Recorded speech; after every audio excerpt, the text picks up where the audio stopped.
బాబాయిని చంపి కత్తి మా చేతిలో పెట్టారు. విఎస్ఆర్ను హెరిటేజ్కు ముడిపెట్టడం అలాంటిదే.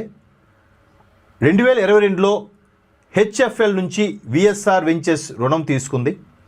మా ఎంపీ కేంద్ర మంత్రి అవుతారని, అజిత్ పవార్ విఎస్ఆర్ విమానంలో ప్రయాణిస్తారని కలగన్నామా మంత్రి లోకేష్ ధ్వజం.